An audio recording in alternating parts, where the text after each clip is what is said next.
Hello दोस्तों, स्वागत है आज के ब्लॉग में।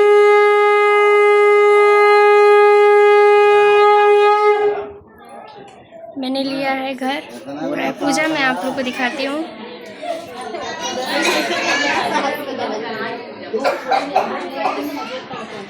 घर की सुबह। सूत जी ने कहा, हे ऋषियों, जिन्होंने पहले समय में इस व्रत को किया है, उनका इतिहास कहता हूँ। आप सब ध्यान से सुने। सुंदर काशीपुरी नगरी में अत्यंत निर्धन ब्राह्मण रहता था। वह ब्राह्मण भूख और प्यास से बेचैन होकर पृथ्वी पर घूमता रहता था। ब्राह्मणों से प्रेम करने वाले श्री विष्णु भगवान ने ब्राह्मण को देखकर एक दिन बूढ़े ब्राह्मण का रूप धारण कर ब्राह्मण के पास जाकर आदर से पूछा, हे विप्रदेव, तुम नित्य ही दुखी होकर पृथ्वी पर क्यों घूमते हो? तब उस ब्राह्मण ने कहा, मैं भिक्षा के लिए पृथ्वी पर फिरती हूँ। हे भगवान, यदि आप इससे छुटकारा पाने का कोई उपाय जानते हो तो कृपा करके मुझे बताएं। वृद्ध ब्राह्मण का रूप धारण किए श्री विष्णु जी ने कहा, हे ब्राह्मण, श्री सत्यनारायण भगवान मनवांछित फल देने वाले हैं, इसलिए तुम उनका पूजन करो। इससे मनुष्य सभी दुखों से मुक्त हो जाता है।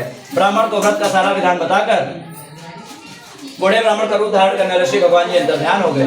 जिस व्रत को वृद्ध ब्राह्मण ने बताया है, मैं उसको अवश्य करूंगा, यह निश्चय करके ब्राह्मण घर चला गया।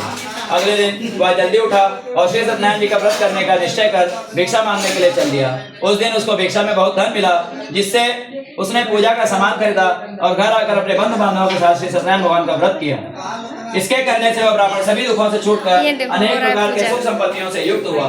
तभी से विप्र हर महीने इस व्रत को करने लगा। इसी प्रकार श्री सत्यनारायण जी के व्रत को जो शास्त्र विधि के अनुसार करेगा, वह सब पापों से छूटकर मोक्ष को प्राप्त होगा। आगे भी जो मनुष्य पृथ्वी पर सत्यनारायण भगवान का व्रत करेगा, वह सभी दुखों से छूट जाएगा। इस तरह भगवान का कहा वो व्रत मैंने आपसे कहा। तब ऋषि ने कहा, हे मुनीश्वर, संसार में इस विप्र से सुनकर किस किस ने इस व्रत को किया, यह सब हम सुनना चाहते हैं। श्री सूत जी ने कहा, हे मुनियों, जिस प्राणी ने इस व्रत को किया है, वो सबकी कथा सुनो। एक समय वह ब्राह्मण धन व ऐश्वर्य के अनुसार बंधु बांधवों के साथ व्रत व पूजन कर रहा था। उसी समय कटहरा वहाँ पे आया।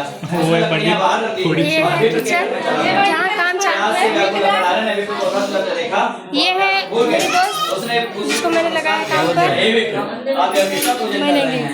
इस व्रत से क्या फल मिलता है? कृपा करके ब्राह्मण ने कहा, सभी मनोकामनाओं को पूरा करने वाले ये है मेरा बेस्ट फ्रेंड। ब्लॉगिंग कर रही हूँ यार। हट मैं दिखा। अगले दिन अपने मन में संकल्प किया, गांव में लकड़ी बेचने से लड़कों को जानते हो, उत्तम व्रत करूंगा। मन में ऐसा विचार उधर देखिए पूजा चालू।